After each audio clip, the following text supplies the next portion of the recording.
It was important to understand the views of the stakeholders in the process. So we talked to a lot of people who will be affected by the curriculum. We talked to current students, we talked to alumni, we talked to incoming students, we talked to our advisory board and the business community.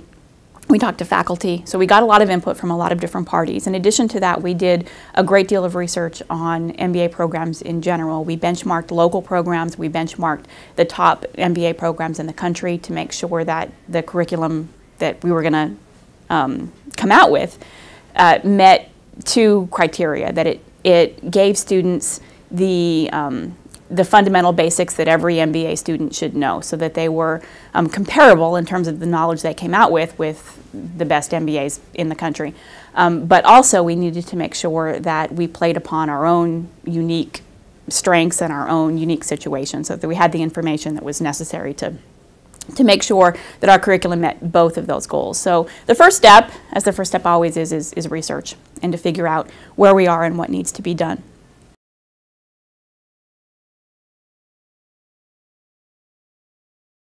The first thing that we learned was that our curriculum, as it was pretty good. We weren't doing anything crazy. We met our learning objectives were solid learning objectives. The curriculum that we had was compared favorably to what was taught at most MBA schools. The MBA competencies that we discovered through academic research were being met and hit. So there wasn't anything wrong with our curriculum, but we did get some very good ideas for how to make it forward-thinking and to make it appropriate not only for today but also for the future. And we implemented one unusual change that is not done at many MBA programs, was to require in our MBA core a project management course. If you look at what executives and managers do in the business community, they manage people, they manage money, and they manage projects. So that's a big important component of what their job is. So those project management skills are going to allow them to take an overall bird's eye view of a project and deadlines and criteria, and make sure that they have a successful outcome at the end. So that as a course was something that our advisory boards were very excited about in terms of allowing students and giving students the skills that would be necessary to run successful projects after they graduated.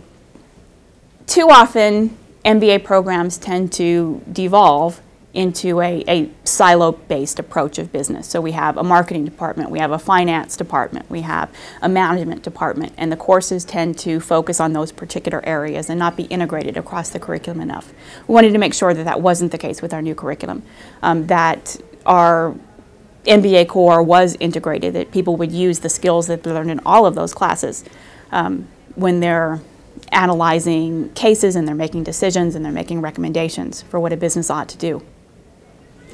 So we not only looked at the individual courses, but how the skills might translate across those core courses. And there are some courses that allow students to take a bird's eye view of this process and put all the pieces together. A capstone strategic management course, for example, which we had, but we tinkered with to make sure that the skills were more integrated, and the project management, which allows them to take an overall view of the project from start to finish. We also implemented a course that would focus on public policy and corporate social responsibility and the interaction of business with the government, and how business is affected by government decisions and how businesses themselves can be influential in affecting government decisions. Our advisory boards were very excited about that prospect, with all the issues going on in the economy right now in terms of the role that government bailouts and regulation are playing in terms of the business environment. Our advisory board was very interested in having new graduates who came out of school with that perspective and understanding the relationship between the business community and regulatory and government forces.